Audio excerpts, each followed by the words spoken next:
Hello, everybody. I'm Gary Ebersol. Richard Kipling here. And I'm Randy Schultz. Welcome to Camp Codger, a podcast for people in their golden years. Join us to hear rocking chair wisdom from three old guys. Campers, do you have something you need to get off your chest? Perhaps an opinion you want to share with the residents of Camp Codger World? Maybe some advice for the Codgers or a response to something we said during an episode? You might even want to have an extended conversation with us. We're all ears and really want to hear from you. Here's how to reach us. First, just leave a message on our answering machine. Okay, it's not really a 1970s-style answering machine, but we like to pretend it is. It's just plain old voicemail. Our phone number is 505-216-6171. That's 505-216-6171. If you're a bit more technically inclined, you can use the voice memo app on your mobile phone. Just launch the app, record your message, and share it with us by sending it to our email at campcodger@gmail.com. Even better, if you really have something you want to discuss with us, we'll bring you into the Camp Codger virtual studio to record a conversation. Don't be shy. Speak up. We know our listeners will love to hear your thoughts in your own voice. As always, thanks for listening. And now let's get back to this week's episode. Today's show is called New Year's Resolutions and How to Keep Them. Yes, this year is almost over, and the new year is about to begin. It's time for that annual tradition, making New Year's resolutions. But before we delve into the topic of how to make and keep New Year's resolutions, we've got a great letter in the Camp Codger mailbag from one of our loyal listeners. Richard, take it away. This is a letter from Judy Henry, a loyal follower of Camp Codger. I never liked the word retirement. I love the Spanish word for retirement, which is jubilar. A person who is retired is called a jubilado. Sounds joyful, doesn't it? I like to call my retirement a transformation of my life. One thing I knew was that I wasn't going to move somewhere else. I couldn't imagine leaving where I live for somewhere else. Part of that might be because I'm single, but I think it's also because I really enjoy where I live.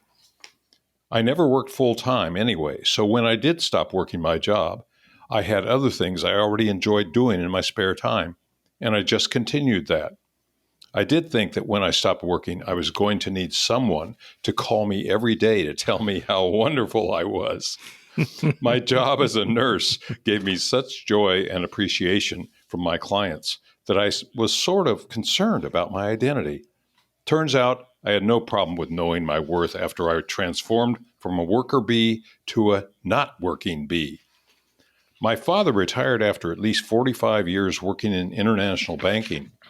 He and my mother, who was a bank wife, that is, entertaining was big, and a great mother, moved to Florida where my grandparents had moved.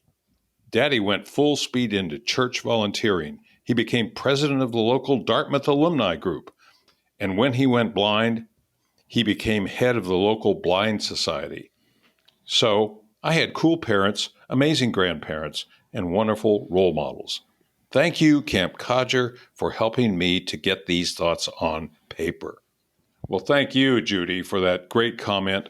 And folks, we really love your comments and emails, so please keep them coming. Thanks, Richard. Our topic today is all about New Year's resolutions. We're going to talk about the tradition of making resolutions, what the most popular resolutions are, and why are we so bad at keeping New Year's resolutions. Most importantly, we're going to reveal 7 tips that will help you keep your New Year's resolutions. If you've ever made any New Year's resolutions, you are in good company. A survey of U.S. adults revealed that almost 40% of us make New Year's resolutions every year. So, fellow Codgers, I'm going to start out the conversation by asking if you ever make New Year's resolutions and whether you'll make some or maybe have already made some for the coming year. Gary, are you a New Year's resolution kind of guy? And if so, tell us about it. Well, you guys know me pretty well, and the answer is probably not really. I'm not that kind of guy. I've always taken the position that I'm in control. I tell myself I don't need artificial deadlines to make changes in my life, but this year is somehow different. I think it was possibly turning 75 a couple of months ago, but I decided this is the year I lean into aging.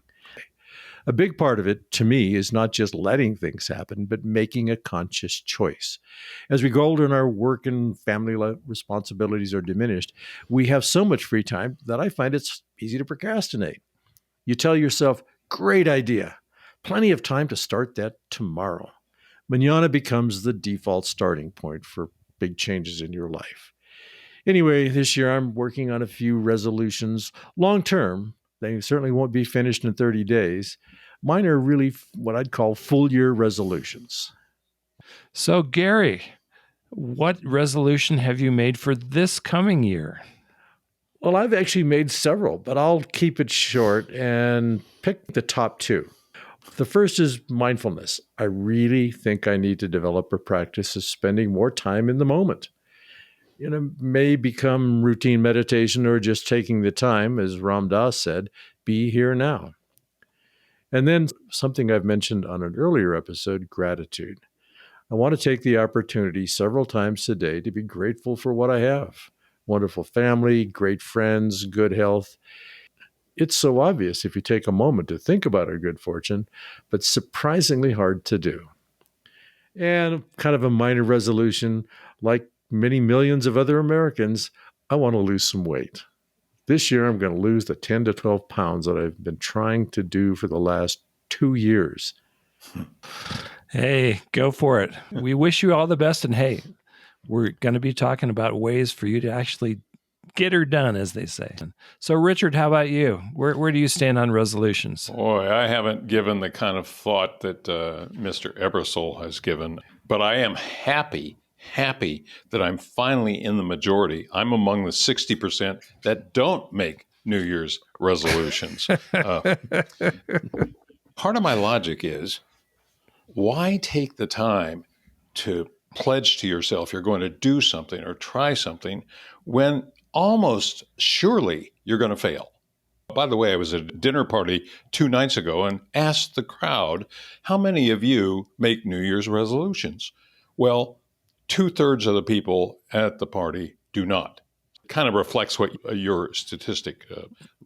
But why take on something that you virtually know in advance, as Gary said, about the last 2 or 3 years of trying to lose that weight? You're going to fail. That's my stand, and I'm standing by it. You sound like grumpy old me. Richard, what's happened? Oh my God, that's so sad. Well, guys, I thought about this a lot, and I don't make resolutions in the typical way. What I've done for years is put together maybe a half a dozen goals. I'm more about goals than resolving to improve. Those two things overlap for sure. But I think it's interesting that the tradition of resolutions has gotten to be something where there's something we need to fix, doggone it, and we're going to fix it, right? Yeah. And I don't tend to do that. I tend to make a goal to be a better person in some way, take better care of myself. So in retirement, as I venture further and further into retirement, and we've talked about this, if I have a resolution for this coming year, it's to embrace this retirement journey that I'm on and make sure that in the next year I work less than this year and make sure that I take the time to do the things I want to do that sound fun, as opposed to the things that my whole life I've been doing because I needed to get something done or make money or whatever. So that's kind of where I stand. Well, Randy, that is a great resolution. I may make the same one, even though I don't make resolutions. Embrace retirement. We talked about this, and we talked about the fact that when we surveyed our loyal listeners, and thank you guys out there, retirement and retirement issues was one of the main things they want to hear about. Yep. So it's no wonder that we're all still grappling with this. Yes. We will be discussing this in the future. Let's have a little fun with this topic before we delve into the positive things that we can do to actually achieve what we want to achieve. Let's talk about the most common resolutions. Which do you think is the most common resolution made by adults at this time of year? Gary, take a wild guess. Oh, that's an easy one. Yeah. Lose weight or exercise more, but they're kind of in the same vein. But I think lose weight is number one. Yeah. How about you, Richard? I echo that. After the last month of gorging on everything I normally don't eat for the rest of the year, losing weight is the only number one. Well, you're both close.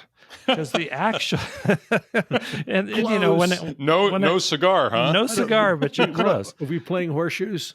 No, it doesn't. Close only counts because it's fun to talk about this. Okay. Exercise more is the number one. Roughly half the people who make resolutions put that on their list. Now, given that, the next three are almost all tied: eat healthier, lose weight, and save more money. Those are the next tier. So you guys were right in that, exercising and losing weight is like right up there. How about the next tier? About half the people say exercise more. About 40% of the people who make resolutions say eat healthier, lose weight, and or save more money. So then there's another tier at about 20% of the population. Take a wild guess what's in that. I'll take one. Spend more time with the family. Okay, that's on the list, but it's a little further down, but that's a good one. That's a good one. Gary, what do you think? I think get a better job. You nailed it. You nailed it, basically, because the way they've written it on this survey, pursue a career ambition. So certainly job related. Yeah, for those of us who are younger, I'm kind of surprised that's not further up the list, honestly. To close out this one, taking up a new hobby is pretty high on the list. I love this one. In this third tier, spend less time on social media. That actually makes the list pretty high up here. Take up a new hobby. That's a good one for anybody, but certainly seniors like us. Cut down on drinking. Renovate part of the house. Spend more time with family and do more charity work. We've had some fun with this. There's one more statistic I really want to share. Did you guys know that most of us are really bad? I mean, talking really bad about keeping resolutions. Most people quit on their resolutions before the end of January. Yep. And only 9% actually achieve their goals, which in some surveys, that means keeping at it for more than 2 years, right? And whether you've achieved it or not, some of these goals are ongoing. Spend more time with the family. You can always do that. But anyway, I thought it was amazing that we're all so bad at this. We all do this resolution thing, and then we're so bad at it. So I want to spend the rest of the episode sharing the top tips for New Year's resolution success.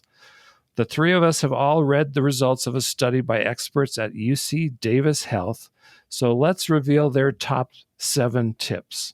According to experts at UC Davis Health, the number one tip about keeping New Year's resolutions is this: be picky about your resolutions. We may want to lose weight, eat more vegetables, volunteer more, quit smoking, spend more time with family, all the stuff we just talked about. But experts say that's too many goals to set for a New Year's resolution. Pick one or maybe 2 things you'd like to focus on and go all in.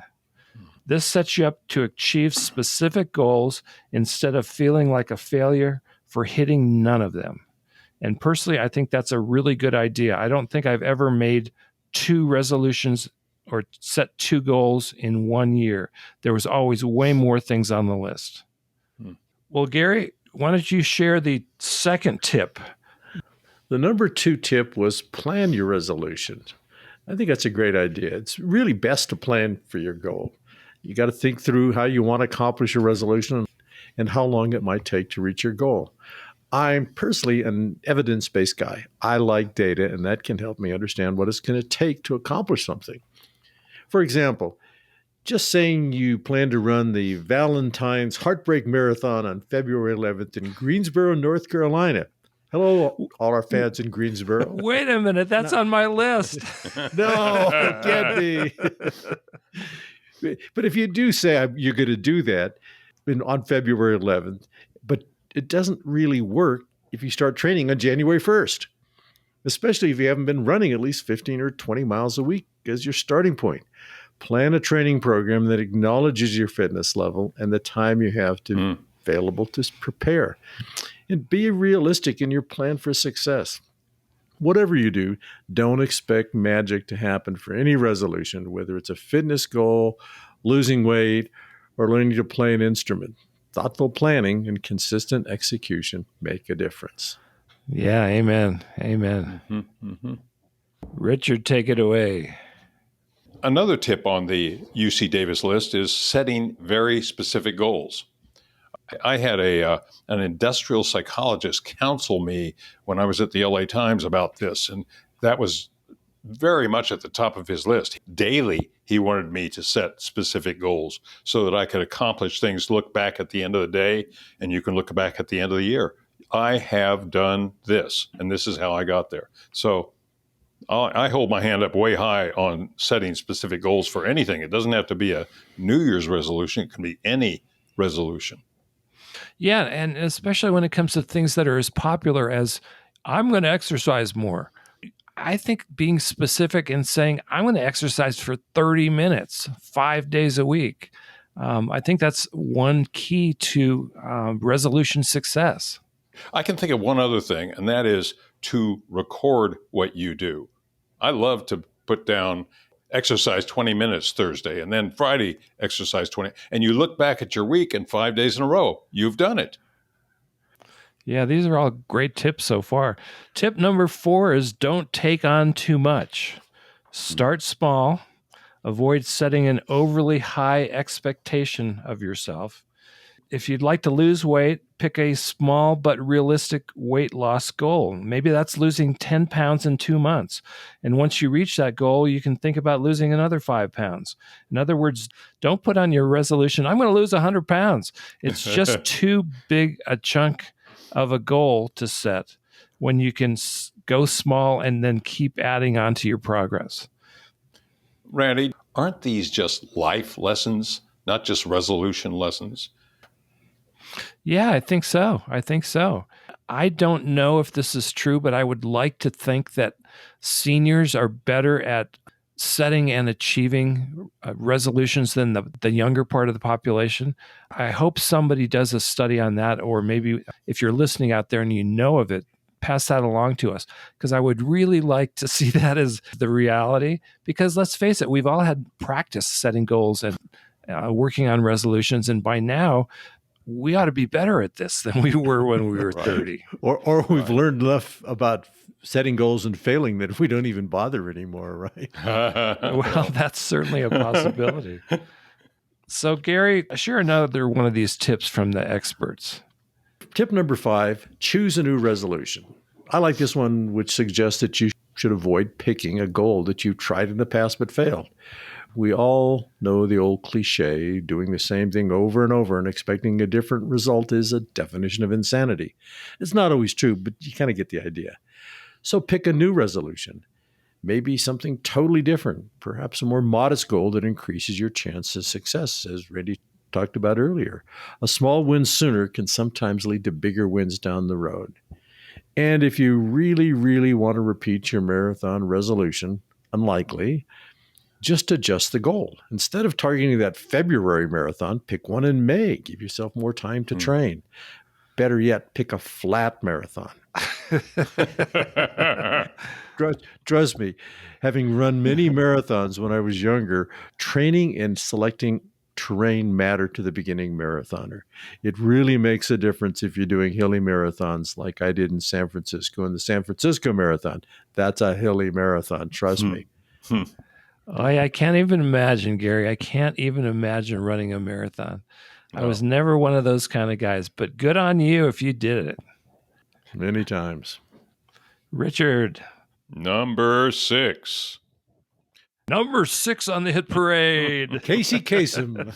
That's right. Oh, number 6. Identify accountability partners for support. I love this one. I had years where I walked the Rose Bowl with a friend. We got up every day and got out every day at the same time and walked the Rose Bowl. Believe me, there were so many days that I did not want to get up and not want to get out and walk the Rose Bowl. Oh God. But I did it. And once I got up, because of my obligation to my friend to show up, it was wonderful. It was a great thing. And it was great to look back on, as I said, at the end of a week or a month and know that I had walked the Rose Bowl with my friend 5 days a week for a month. I think accountability, having a partner that depends on you and you depend on them to get this thing rolling, is a wonderful aspect of setting resolutions. Actually, having a partner training for a marathon makes a huge difference. Who did you run with? I ran with my wife, and she was a better marathoner than I was. Typically, at the end, she'd take off and leave me in the dust. And I'm okay. She was a great marathoner, and she finished sooner than I did, but I finished, and that's okay. But doing some of those long runs, when you're training for a marathon, typically you work up to long runs, and 2 weeks before the marathon itself, you'll do your 20-mile run. Got to do your big training run, and boy, getting up on a Sunday morning and saying, I'm going to run 20 miles today before breakfast helps to have somebody there that you don't want to disappoint. You want to support the other person. So it worked for me, having a partner.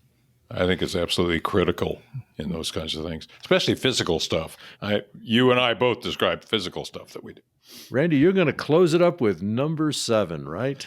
That's right. As much as we liked number 6, and I think we all agree, number 6 is a great one. It's a great one. Yeah. We all need a buddy sometimes, right? Number 7 on the top resolution success list is give your resolution time to become a habit. New routines don't just become habit overnight. A 2009 study found that on average, it takes 66 days to form a new habit. I don't know if that's true because I've heard of other studies saying at 30 days, you've pretty much created a new habit. But the point being, you're not going to go from January 1st to January 2nd with your new habit in place.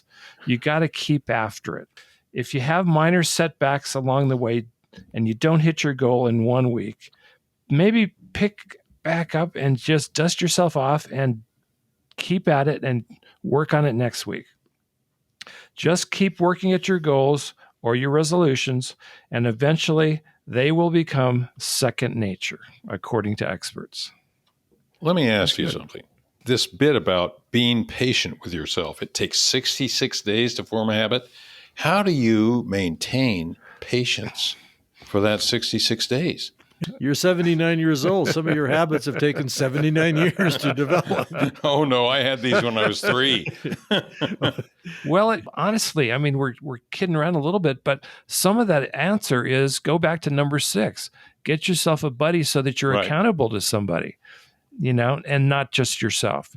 Right. Pretty soon, I mean, and I know this from you because you've talked about it. At the age of 79, you're one of the most consistent walkers of anybody I know. Absolutely.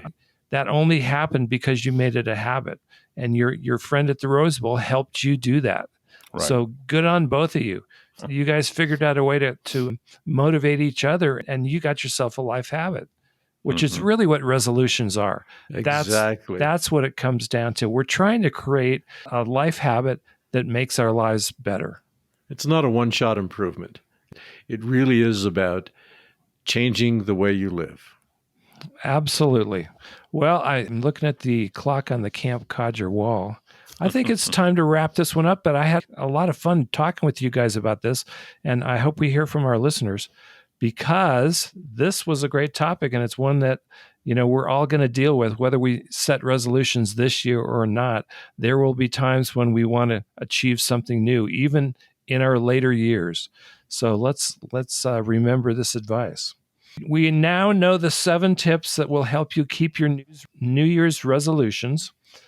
Most resolutions are about how you can improve your life, your health, and your happiness. So we hope you achieve your goals. When we all resolve to improve ourselves, we help to make the world a better place, one life at a time. So let us know if you're making any New Year's resolutions and send us a comment to tell us how it's working out. Thanks for hanging out with us here at Camp Codger to talk about things that matter to people in their golden years. If you like this show, please tell your friends and post about Camp Codger on social media, even if one of your resolutions is spend time doing something besides social media. You still have time to give us a little shout out about Camp Codger. And when you do, we'll send you one of our I'm not old, I'm vintage bumper stickers to put on your car. Just ask and we'll send you one for free. We hope this past year was a great year for you, and we hope next year is even better. We'll see you next week right here at Camp Codger. If you enjoyed this episode, subscribe to Camp Codger in your favorite podcast app or sign up on our website. As always, we would love to hear from you. Drop us an email at campcodger@gmail.com, post a comment at www.campcodger.com, or leave a voicemail at 505-216-6171.